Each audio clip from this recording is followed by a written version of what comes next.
I'm Leah Lane, an award-winning travel writer and author of Places I Remember, Tales, Truths, Delights from 100 Countries. On this podcast, we share conversations with travelers about fascinating destinations and memorable experiences around the world. Places I Remember focuses on destinations, travel topics, and often inspiring stories of people, places, and experiences from travel around the world. For example, in episode 21, we talked with Jim Davidson, who was climbing Everest when there was the strongest earthquake ever in Nepal, and he summited. In episode 20, we talked with actor Stephen Bishop and his mother Leslie about the realities of traveling during the Jim Crow era and now as Black travelers. In episodes 14 and 15, my son Randall, chief content editor of Forbes, told stories of his extreme adventures from Liberia to Syria to running with the bulls in Pamplona. This episode's incredible story features Deeanne Burch, an author who suffered tragedy and dealt with primitive conditions living on a remote barrier island off Alaska's Arctic coast over 50 years ago. Deeanne's new memoir about this experience is Journey Through Fire and Ice, Shattered Dreams Above the Arctic Circle. Welcome, Deeanne. Thank you. Well, I read your memoir. I couldn't put it down. You managed to not only tell a harrowing story, but also give us a real sense of place about a desolate island and a stoic people living above the Arctic Circle. Before we get to your big adventure, let's start by talking a bit about your life before. You were born and raised in Canada and attended the University of Toronto. Tell us a bit about Canada in the 1950s and 60s. Well, we were just on the edge. At least Toronto was just on the edge of being a really great city. Theaters had started to open up and there were wonderful restaurants. And it was a place that I was very sorry to leave. However, I do have a summer home just 120 miles above Toronto. So I get to Toronto occasionally. I haven't been there for a couple of years because of the pandemic. I love it. What is that lake's name? What is the lake's name? Lake Muskoka. It's a beautiful area. And I finally got there this summer after last summer. It was first time in 54 years that I hadn't gone there.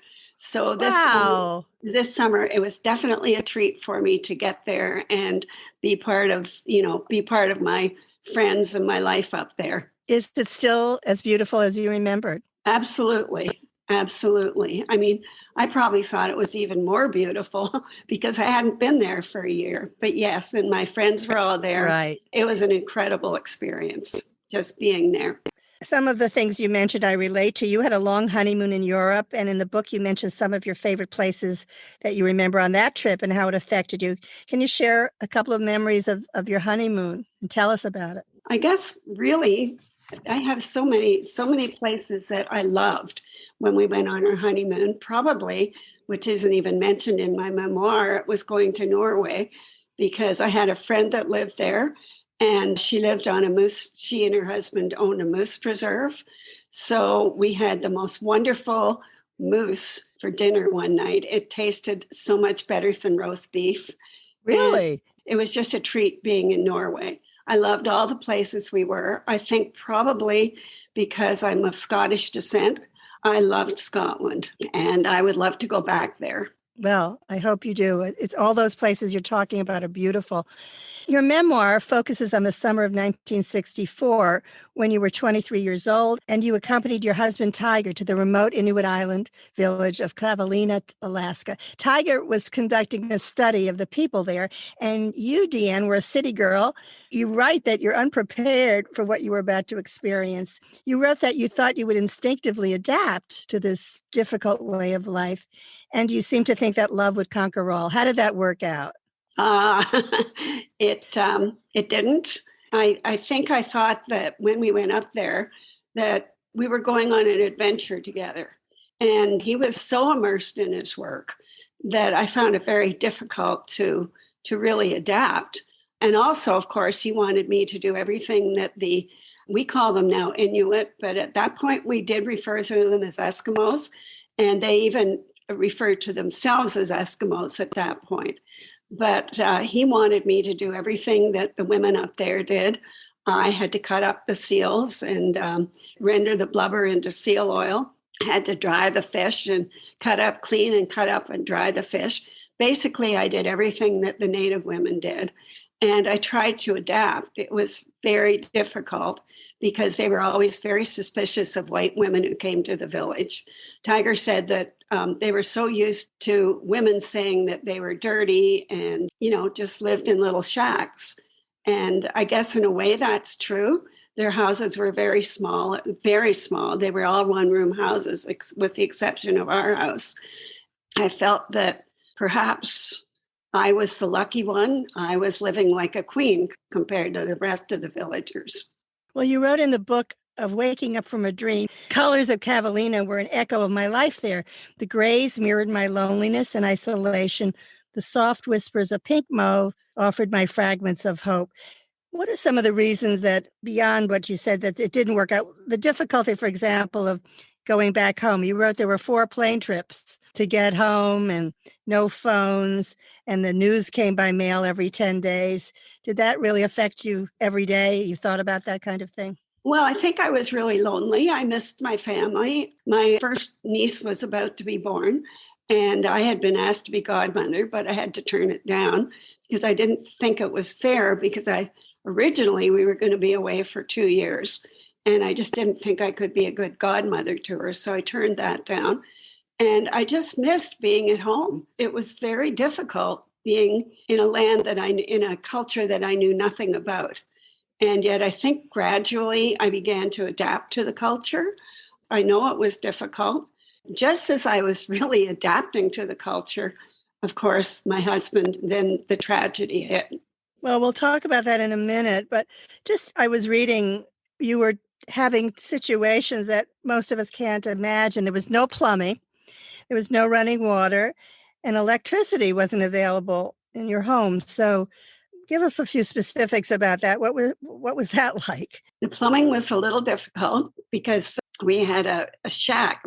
We lived in a house, but of course the toilet wasn't inside the house. It was in a storage room outside. So every time we had to use the toilet, we had to go outside and go into the shack, or at least into the storage room where it was.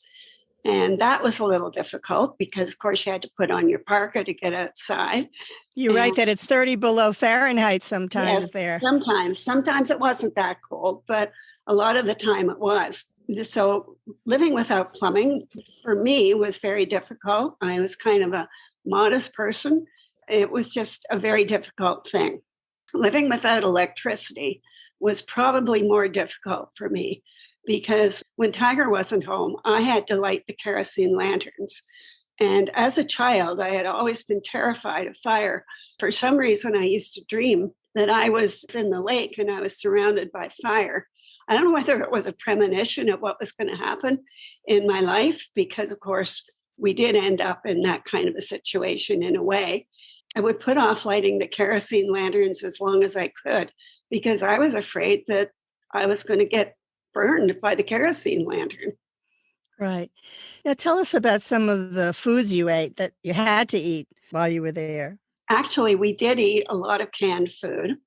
We had one night I didn't know what to cook, and I had been cutting up seals all day, and all of a sudden inspiration hit. And I thought, I know what I can do. I can cut up the seal liver for dinner. So fortunately, no bacon, but we did have onions. And I cooked up some kind of rotten, well, they were not the best onions. They had started to sprout, but I cut up the onions. I fried the liver. And believe it or not, the liver was better than cow's liver. Really? Yeah, it was very, very good. I remember I traveled to Greenland and I went to a market and I saw the seal liver all over. And I spoke to people who ate it, and they said it took the place very often of vegetables. There were so few vegetables. The vitamins in the liver were similar, and it was very important to eat that. We also, of course, if we went on a trip, we would take along dried fish and seal oil because that was what would keep us warm on the trip. Certainly wasn't my favorite kind of food, but it did keep us warm and it was easy to transport. Tell us about some of your camping trips. That was very interesting to read about. Well, the first camping trip we went on was in the summer. We went up to a place called Cape Thompson, which was an absolutely beautiful place. And we had taken along dried fish and seal oil to eat and taken along our 2 dogs with us. And we got up to the Cape and we realized that we couldn't stay there because there were so many waves that we were afraid that our boat was going to drift away. When we were up there on the way up, a person from the Arctic lab beckoned us in. We had the best lunch since we had left home. We had everything. It was wonderful food. And then on our way back, we were beckoned in again by the same people. They gave us 3 or 4 steaks to take home with us, which was just a real treat because we hadn't eaten steaks. And of course, they gave us fresh fruit. And I said to Tiger, I feel like we're charity cases. But he certainly didn't feel that way. He was thrilled to have the steaks. That was a wonderful experience. And the Cape Thompson was absolutely beautiful. There were birds up there that were nesting on the ledges. It was just a fabulous experience. We also went on a kind of a camping trip. It was called Fish Camp. And that was different because the woman and I that were there did all the cooking for the men. And the men would come in hungry and they'd eat separately. And I think I said in my memoir that one night there was no talking, there was no laughter. And I said to Sarah, what's going on? And Sarah put her hand to her mouth and she shook her head. That night when Tiger came into the camp, he said, we think we heard the Inuit, which were the wild people up there, considered the wild people. So we sat with our backs against the tent. And then he said, do you hear anything right now? And I said, no, but I guess really they had been visited by the wild people. And that to me was a little bit scary because I didn't want to go out of the tent. I was afraid that the wild people were going to be around. I was also afraid of bears and I was afraid of many things. So basically, Sarah and I stayed in the tent the whole time, unless we had to go outside to relieve ourselves. So that was quite an interesting experience. Our 3rd camping trip, however, was a camping trip that was a total disaster. Well, that's part of the story. The 3rd camping trip we went on was one day after Thanksgiving. And Tiger had decided that it would be nice for us to get away from the village. I kind of wondered why we weren't going someplace else. I thought, we could go outside. Maybe we could go to Anchorage. But no, if we went to Anchorage, I'd never want to come back to the village. We hitched up our dog team and we went 30 miles up the river to where Tiger had a fish cache up there. And on the way up, I was so cold that I thought my feet were going to freeze. And Tiger said, well, you have to get off the sled and you have to run a while. I guess I shouldn't have been so stupid, but he didn't tell me that. So I got off the sled and I ran a little bit and then I would get back on the sled. I was panting harder than the dogs were because it was very hard for me to keep up with the dogs. We got there and it was probably around maybe 2 p.m. and the sky was already a peach color, and it was getting dark. So Tiger set up the tent as quickly as he could and we got warm. And I took off my mucklucks and started to warm up my feet. And he said, well, let's go out for a walk. And so I put on my mucklucks. And just as we got to the door, we heard a dog team. And we thought we were going to be alone for those 3 nights that we were up there. But oh no, the first night, one of the villagers arrived and said, I didn't bring my camping gear, but is it okay if I stay here for the night? And I thought, oh no, there goes our steak dinner. So we're going to have to get out the fish and we're going to have to get out the seal oil, which we did. And Tiger actually, he was kind of happy that this visitor had arrived because I think he knew that he was going to learn all kinds of things. In the meantime, our tent was at the top of a bluff. And finally, when we were just about getting ready for bed, I decided I better go out and relieve myself. And I fell down the bluff and it was perfect snow for snow angels. But of course, I didn't feel like making snow angels at that point. And I walked up and they laughed at me. I felt like the abominable snowman. But honestly, I wondered if in the middle of the night, the same thing happened and they were sound asleep, what would happen to me? And the next morning, Bobby took off. And I thought, oh, good, now we're going to have a nice day together. So Tiger went out and worked on his fish cache for a while. And I just kind of stayed in the tent and kept warm. And then Tiger decided that we would take a moonlight walk. And I said, oh, good, that's great. I'd love to do that. So we left the house and all of a sudden, another dog team arrived. And this time it was another person from the village. And I guess they just really wanted to come up and see what we were doing. I don't know, but that's my impression. Lowell stayed that night. And I actually, by that point, I was really frustrated. So I just sat in the tent and I sulked because we had to eat the fish and seal oil again. And that wasn't what we had planned at all. Well, the third day, Lowell left in the morning and Tiger said, let's go ice fishing. And I said, I don't really know if I want to go ice fishing. It's really, really cold. By this time, it was probably 30 or 35 below. And he said, oh, come on, it's going to be fun. So we went up. We really didn't do any ice fishing at all because I got too cold. And on our way back, we ran into 4 of the natives who were camped further up the river. It's a good job we ran into them.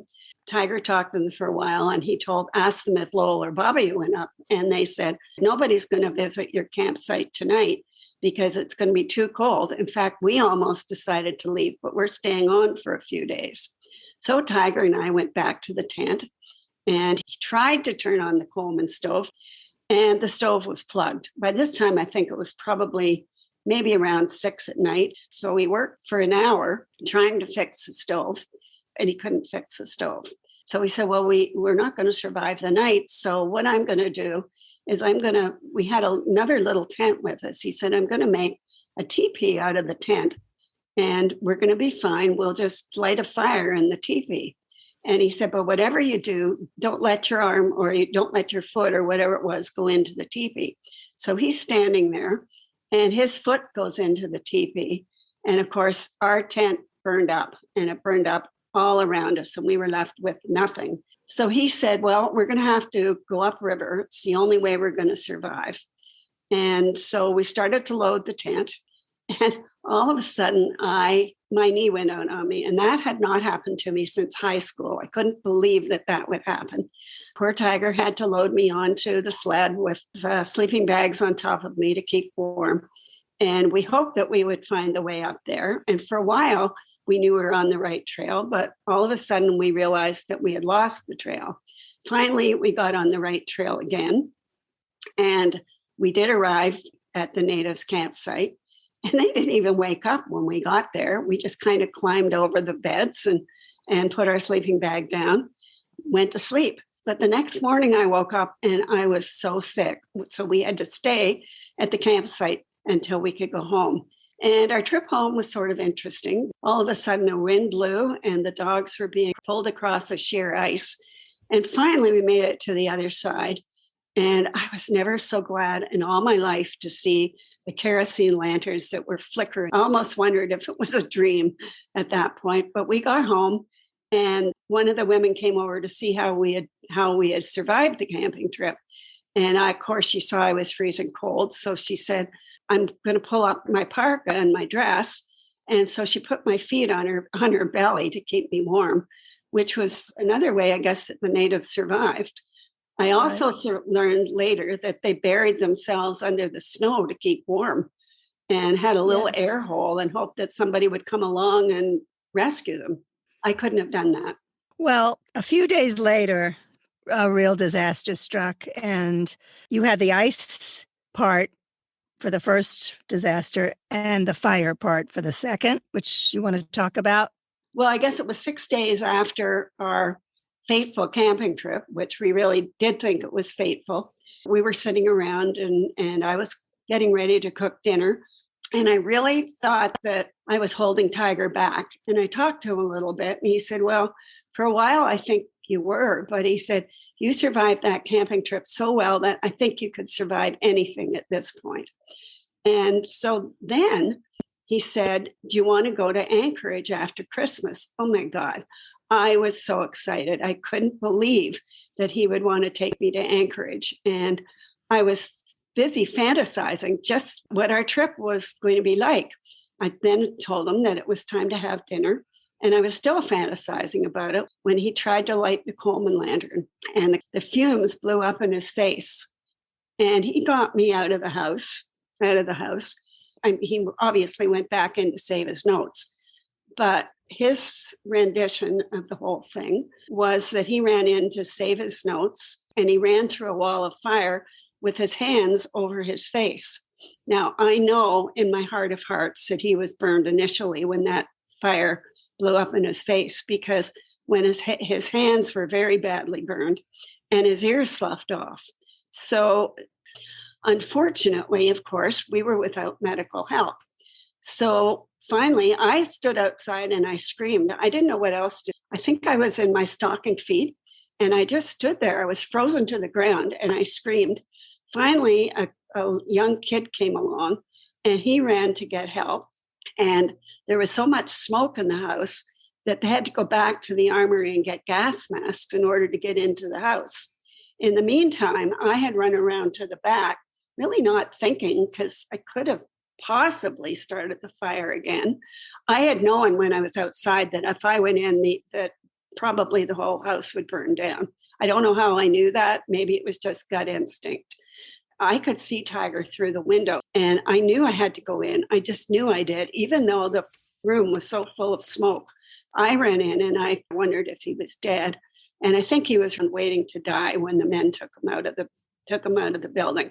And the first place they took him was over to the minister's house. Mildred Sage, the postmistress, she came over in all the smoke, grabbed my Eddie Bauer parka and rushed me over to where the minister was. By this time, there was a whole bunch of people there praying, and I really didn't want them there. I wanted to be alone. Then the men took Tiger over to the schoolhouse where he was laid on a mattress, and I was there. And I guess the nurse was there too. And they didn't know very much about burns. And unfortunately, I understand why they didn't. So they were the chief people to look after Tiger. And every time he took a breath, I thought it was going to be his last breath. Finally, the school teacher tried to get through to Kotzebue to send a plane up, and he couldn't get through. And I said, "What's wrong? Why can't a plane get through?" "Well, we can't get hold of them because it's so cold." Finally, they said that they would send a plane up as quickly as possible. I think it was around 10 o'clock that the plane arrived, and we had been without medical help for 17 hours. Wow. By this time, I thought, oh, thank God, as soon as we get to Kotzebue, they're going to be able to help him. So we was loaded on the plane. Oh, the whole village came behind us, which was really kind of wonderful. They were there to lend us their support. We got on the plane, landed in Kotzebue, and were taken by ambulance to the hospital. They took one look at him and they said, "He can't stay here. We have to send him to Anchorage." The doctor told me he didn't think Tiger was going to survive. Well, I know this is a terrible ordeal even to discuss at this point, but I know he spent 3 months back in the mainland U.S. hospital receiving treatment for the burns. And then you returned to Cavallina to complete the study that he started. You had the resilience, both of you, to come back. I know that these life-threatening and harrowing experiences transformed you, and you've learned how to embrace challenge, certainly. After the journey, you and Tiger eventually settled in Pennsylvania. You spent 30 years as a professional photographer. You taught and lectured. And since retiring in 2014, you've devoted yourself to writing short stories and children's stories. Now, Deeanne, the name of the podcast is Places I Remember. You've given us many stories, but could you end by giving us one of your most special of all? Well, probably my most special memory would be that I had the resilience to return to the village. That was all Tiger wanted to do. I didn't want to return. But when I did return, we were embraced by the whole community. So that probably is my most special memory of my time. That's beautiful to think of, that you, after all of this and all of the difficulties, the connections were there, and people all over the world connect through situations that are difficult. And that's one of the wonderful things about travel, is the connection to the people. Do you know if climate change has affected the village? They went to the government to ask for funds to relocate the village, and were successful in doing this. And right now the school has been built. I believe that it is 12 miles upriver from where Cavallina is. Apparently by 225, Cavallina will be underwater and will no longer exist. Now that's a tragedy. It is. You think of the people that have lived there for centuries and all of a sudden have to move because of climate change. So thank you so much for sharing these amazing memories with us, Deeanne. We can all become more resilient travelers if we open our hearts and embrace the challenges that are bound to come our way when we travel. Again, your book is Journey Through Fire and Ice, Shattered Dreams Above the Arctic Circle. Thanks again, and keep traveling. Thank you. Do you have a travel story worth sharing with Places I Remember listeners around the world? If you do, please contact me at the links I put at the end of each episode's show notes and on my website, placesiremember.lealane.com. Tell me about your story, and I promise to get back to you, and maybe we'll talk on the podcast.